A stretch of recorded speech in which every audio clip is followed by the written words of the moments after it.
Hello everyone, my name is Siddharth and today we will be discussing about the control chart, the basic understanding of the control chart. Now, what the control chart is. Control chart, which is one of the primary techniques of SPC, that means a statistical process control. I'll be discussing what is a statistical process control.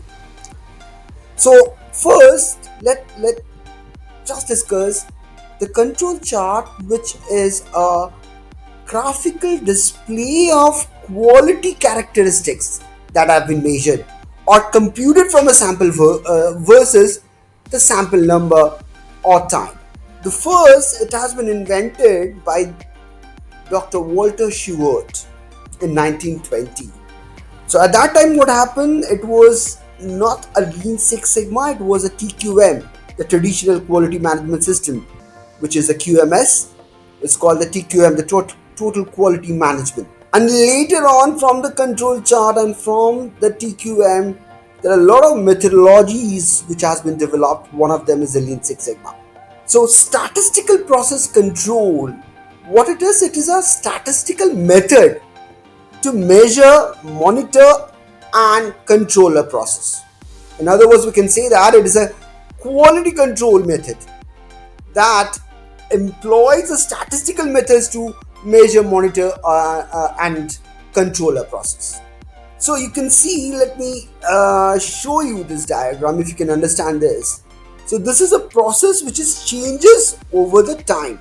That means it is a graphical representation which is used to study a process which is changes over the time.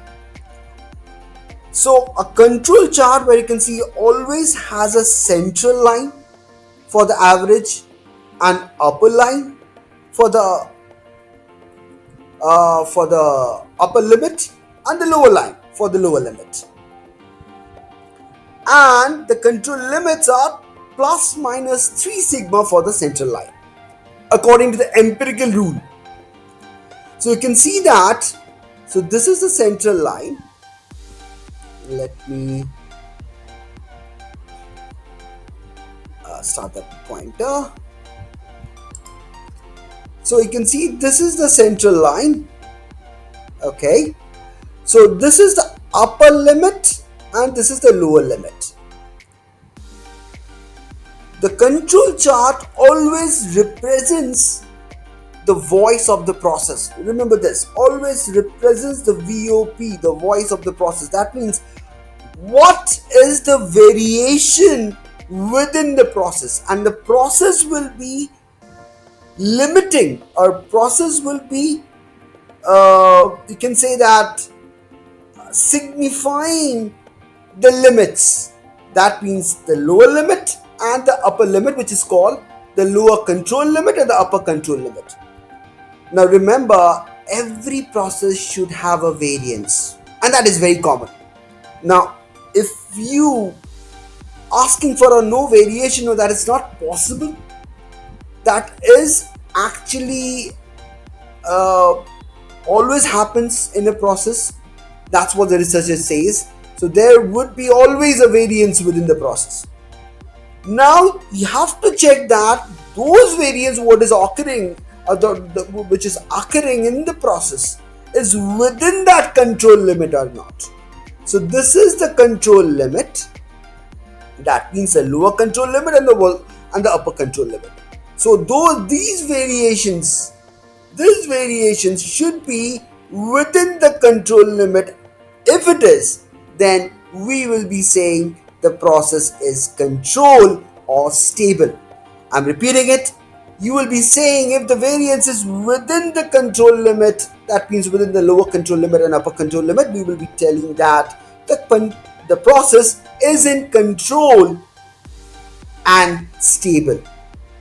Now what if it's not control? That means the variations what's happening within the process, it's not within the limit.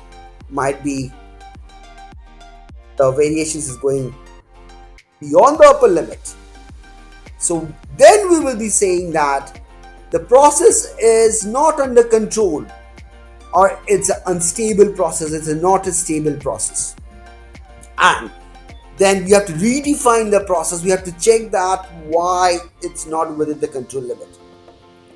And we have to focus that the VOP, that is whatever the variations is happening within the process, should be within the tolerance level.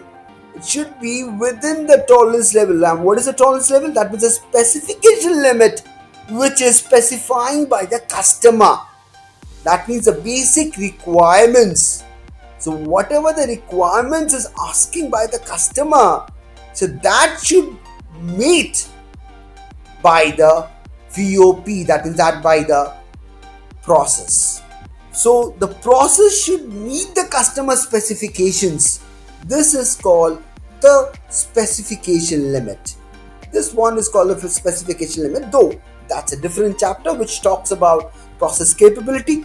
But I'm just connecting with the process capability, that the VOP should be within the tolerance level. That means within the specific limit of the customer. That means should be meets the customer requirements. So this one is called the VOC, and the control limit which is based on the VOP.